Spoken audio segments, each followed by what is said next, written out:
ನಮಸ್ಕಾರ ಸ್ನೇಹಿತರೆ, Kannada jobs corner YouTube ಚಾನೆಲ್ಗೆ ಎಲ್ಲರಿಗೂ ಸ್ವಾಗತ. ಇಂಡಿಯನ್ ಆರ್ಮಿಯಲ್ಲಿ ವಿವಿಧ ಹುದ್ದೆಗಳ ನೇಮಕಾತಿಗೆ ಸಂಬಂಧಪಟ್ಟಂತೆ ಅರ್ಜಿಗಳನ್ನು ಆಹ್ವಾನಿಸಲಾಗಿರುವಂತದ್ದು. ಇನ್ನು ಯಾವ್ಯಾವ ಹುದ್ದೆಗಳಿವೆ, ಎಷ್ಟೆಷ್ಟು ಹುದ್ದೆಗಳು ಖಾಲಿ ಇರುವಂತದ್ದು, ಏಜ್ ಲಿಮಿಟ್, ಎಜುಕೇಶನಲ್ ಕ್ವಾಲಿಫಿಕೇಶನ್ ಹಾಗೂ ಸೆಲೆಕ್ಷನ್ ಪ್ರೊಸೀಜರ್ ಬಗ್ಗೆ ಈ ಒಂದು ವಿಡಿಯೋದಲ್ಲಿ ಮುಂದೆ ನೋಡ್ತಾ ಹೋಗೋಣ. ನಮ್ಮ ಚಾನೆಲ್ ಅನ್ನು ಯಾರಾದ್ರೂ ಹೊಸದಾಗಿ ನೋಡ್ತಾ ಇದ್ರೆ ಸಬ್ಸ್ಕ್ರೈಬ್ ಮಾಡಿ ಹಾಗೂ ಪಕ್ಕದಲ್ಲೇ ಇರುವಂತಹ ಬೆಲ್ ಬಟನ್ ಅನ್ನು ಕ್ಲಿಕ್ ಮಾಡಿ. ಇನ್ನು ಇಂಡಿಯನ್ ಆರ್ಮಿಯಲ್ಲಿ ಗ್ರೂಪ್ ಸಿ ಹುದ್ದೆಗಳ ಒಂದು ನೇಮಕಾತಿಗೆ ಸಂಬಂಧಪಟ್ಟಂತೆ ಅರ್ಜಿಗಳನ್ನು ಆಹ್ವಾನಿಸಲಾಗಿರುವಂತದ್ದು. ಇನ್ನು ಆಯಾ ವಿಭಾಗಗಳಲ್ಲಿ ಖಾಲಿ ಇರುವಂತಹ ಹುದ್ದೆಗಳ ಬಗ್ಗೆ ಇಲ್ಲಿ ಮಾಹಿತಿಯನ್ನ ನೀಡಲಾಗಿರುವಂತದ್ದು. ಇನ್ನು ವಿಶೇಷವಾಗಿ ನಮ್ಮ ಕರ್ನಾಟಕದ ಅಭ್ಯರ್ಥಿಗಳಿಗೆ ಎಷ್ಟೆಷ್ಟು ಹುದ್ದೆಗಳು ಖಾಲಿ ಇದೆ ಅಂತ ನೋಡ್ತಾ ಹೋಗೋದಾದ್ರೆ, ಮೊದಲನೇದಾಗಿ ಕರ್ನಾಟಕದಲ್ಲಿ ಬೆಂಗಳೂರು ರೀಜನ್ ನಲ್ಲಿ ಎಷ್ಟೆಷ್ಟು ಹುದ್ದೆಗಳು ಖಾಲಿ ಇದೆ ಅಂತ ನೋಡ್ತಾ ಹೋಗೋದಾದ್ರೆ, ಲೋವರ್ ಡಿವಿಷನ್ ಕ್ಲರ್ಕ್ ನಲ್ಲಿ ಒಟ್ಟು 10 ಹುದ್ದೆಗಳು ಖಾಲಿ ಇರುವಂತದ್ದು. ER ಕೆಟಗರಿಯಲ್ಲಿ 2 ಹುದ್ದೆಗಳು ಖಾಲಿ ಇದೆ. EWS ನಲ್ಲಿ 6 ಹುದ್ದೆಗಳು ಖಾಲಿ ಇರುವಂತದ್ದು. ಇನ್ನು SC ಕೆಟಗರಿಯಲ್ಲಿ 1 ಹಾಗೂ ST ಕೆಟಗರಿಯಲ್ಲಿ 1 ಹುದ್ದೆಗಳು ಖಾಲಿ ಇರುವಂತದ್ದು. ಇನ್ನು ಸ್ಟೋರ್ ಕೀಪರ್ ನಲ್ಲಿ ಒಟ್ಟು 5 ಹುದ್ದೆಗಳು ಖಾಲಿ ಇದೆ.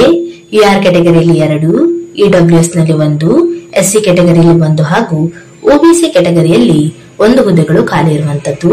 ಇನ್ನು ಫೈರ್ ಮ್ಯಾನ್ ನಲ್ಲಿ ಒಟ್ಟು 1 ಹುದ್ದೆ ಖಾಲಿ ಇರುವಂತದ್ದು.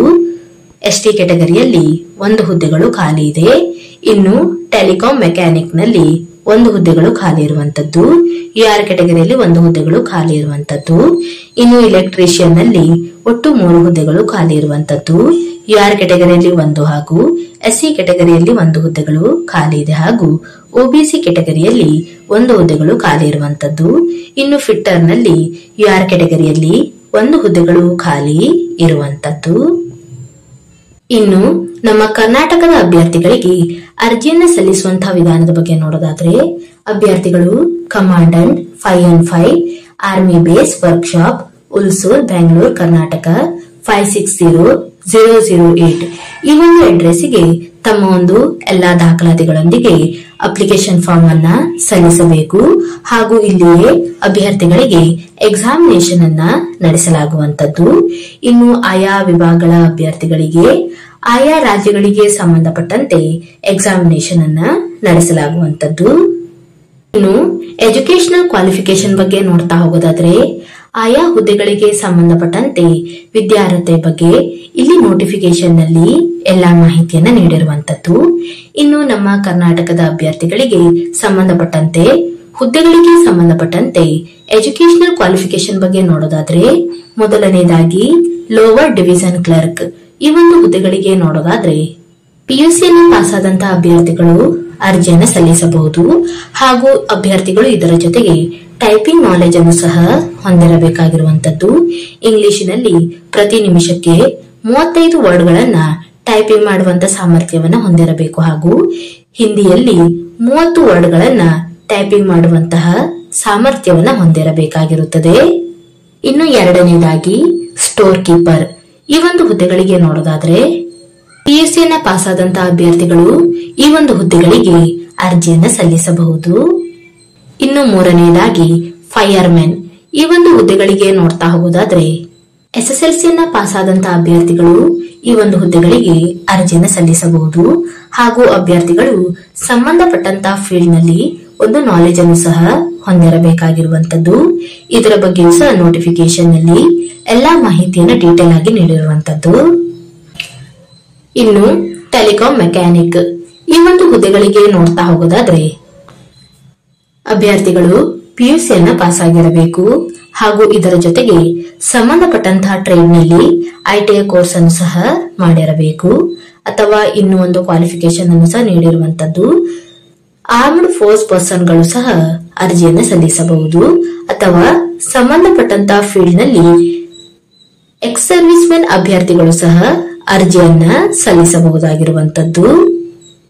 ಇನ್ನು ಡಿಸೈರಬಲ್ ಕ್ವಾಲಿಫಿಕೇಶನ್ ಬಗ್ಗೆ ನೋಡೋದಾದ್ರೆ, national council for training in the vocational traders certificate ಅನ್ನು ಸಹ ಹೊಂದಿರುವಂತಹ ಅಭ್ಯರ್ಥಿಗಳಿಗೆ ಹೆಚ್ಚಿನ ಒಂದು ಆದ್ಯತೆಯನ್ನ ನೀಡಲಾಗುವಂತದ್ದು. ಇನ್ನು ಇಲೆಕ್ಟ್ರಿಷಿಯನ್ ಈ ಒಂದು ಹುದ್ದೆಗಳಿಗೆ ನೋಡ್ತಾ ಹೋಗೋದಾದ್ರೆ ಅಭ್ಯರ್ಥಿಗಳು ಪಿಯುಸಿಯನ್ನ ಪಾಸ್ ಆಗಿರಬೇಕು ಹಾಗೂ ಸಂಬಂಧಪಟ್ಟಂತಹ ಟ್ರೇಡ್ ನಲ್ಲಿ ಐಟಿಐ ಕೋರ್ಸ್ ಅನ್ನು ಸಹ ಮಾಡಿರಬೇಕಾಗಿರುತ್ತದೆ.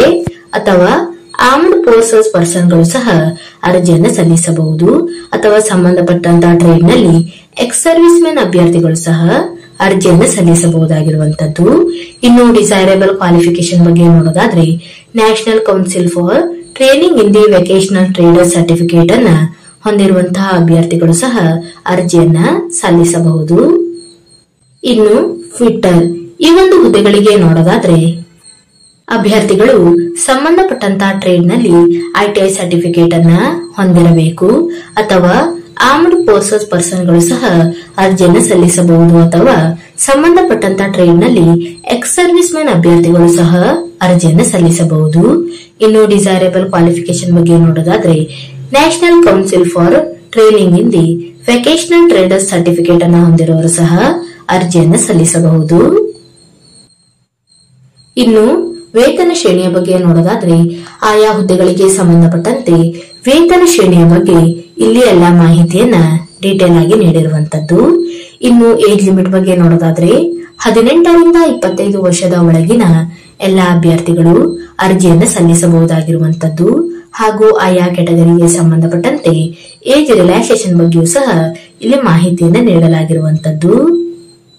ಇನ್ನು ಫಿಸಿಕಲ್ ಫಿಟ್ನೆಸ್ ಟೆಸ್ಟ್ ಬಗ್ಗೆ ನೋಡ್ತಾ ಹೋಗೋದಾದ್ರೆ ಫೈರ್ಮೆನ್ ಅಭ್ಯರ್ಥಿಗಳಿಗೆ ಫಿಸಿಕಲ್ ಫಿಟ್ನೆಸ್ ಟೆಸ್ಟ್ ಅನ್ನ ನಡೆಸಲಾಗುವಂತದ್ದು. ಇನ್ನು ಅಭ್ಯರ್ಥಿಗಳು 165 ಸೆಂಟಿಮೀಟರ್ ಹೈಟ್ ಅನ್ನ ಹೊಂದಿರಬೇಕು. ಇನ್ನು ಎಸ್ಟಿ ಕೆಟಗರಿಯ ಅಭ್ಯರ್ಥಿಗಳಿಗೆ 2.5 ಸೆಂಟಿಮೀಟರ್ ಹೈಟ್ ರಿಲ್ಯಾಕ್ಸೇಷನ್ ಅನ್ನ ನೀಡಿರುವಂತದ್ದು. ಹಾಗೂ ಹೈಟ್ಗೆ ಸಂಬಂಧಪಟ್ಟಂತೆ ಚೆಸ್ಟ್ ಹಾಗೂ ವೇಟ್ ಗಳ ಬಗ್ಗೆಯೂ ಸಹ ಇಲ್ಲಿ ಮಾಹಿತಿಯನ್ನ ನೀಡಿರುವಂತದ್ದು.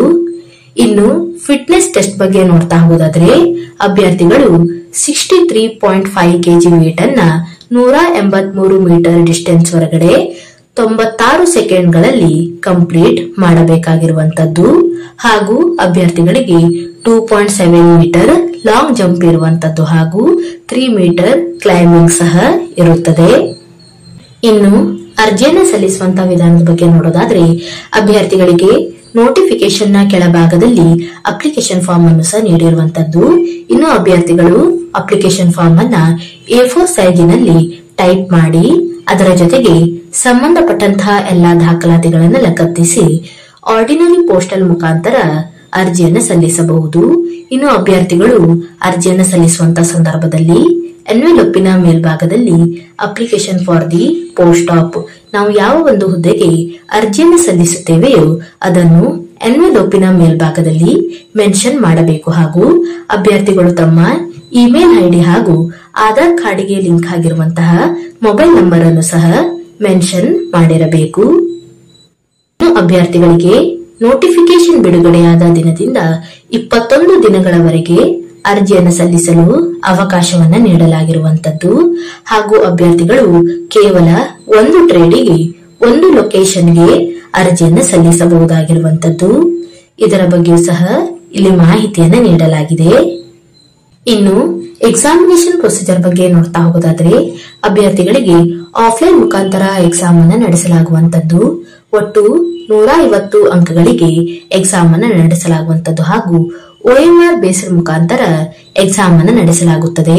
ಹಾಗೂ ಪ್ರತಿಯೊಂದು ತಪ್ಪಾದ ಉತ್ತರಕ್ಕೂ 0.25 ನೆಗೆಟಿವ್ ಮಾರ್ಕಿಂಗ್ ಇರುವಂತದ್ದು. ಇನ್ನು ಇಲ್ಲಿ ಆಯಾ ಹುದ್ದೆಗಳಿಗೆ ಸಂಬಂಧಪಟ್ಟಂತೆ ಎಕ್ಸಾಮಿನೇಷನ್ ಪ್ರೊಸೀಜರ್ ಬಗ್ಗೆ ಎಲ್ಲಾ ಮಾಹಿತಿಯನ್ನ ಡೀಟೇಲ್ ಆಗಿ ನೀಡಿರುವಂತದ್ದು. ಎಲ್ಲವನ್ನು ಸಹ ಒಂದು ಬಾರಿ ಚೆಕ್ ಮಾಡಿ. ಇನ್ನು ಆಸಕ್ತ ಮತ್ತು ಅರ್ಹ ಅಭ್ಯರ್ಥಿಗಳು ಈ ಒಂದು ಹುದ್ದೆಗಳಿಗೆ ಅರ್ಜಿಯನ್ನು ಸಲ್ಲಿಸಬಹುದು. ಇವಿಷ್ಟು ಇಂಡಿಯನ್ ಆರ್ಮಿಯಲ್ಲಿ ಕರೆಯಲಾದಂತಹ ಗ್ರೂಪ್ ಸಿ ಹುದ್ದೆಗಳ ಒಂದು ನೇಮಕಾತಿಗೆ ಸಂಬಂಧಪಟ್ಟಂತಹ ಮಾಹಿತಿಯಾಗಿರುತ್ತದೆ. ಈ ಒಂದು ವಿಡಿಯೋ ನಿಮಗೆ ಇಷ್ಟವಾಗಿದ್ದಲ್ಲಿ ಒಂದು ಲೈಕ್ ಮಾಡಿ, ಶೇರ್ ಮಾಡಿ ಹಾಗೂ ಸಬ್ಸ್ಕ್ರೈಬ್ ಮಾಡಿ. ಜೊತೆಗೆ ಪಕ್ಕದಲ್ಲಿ ಇರುವಂತಹ ಬೆಲ್ ಬಟನ್ ಅನ್ನು ಕ್ಲಿಕ್ ಮಾಡಿ.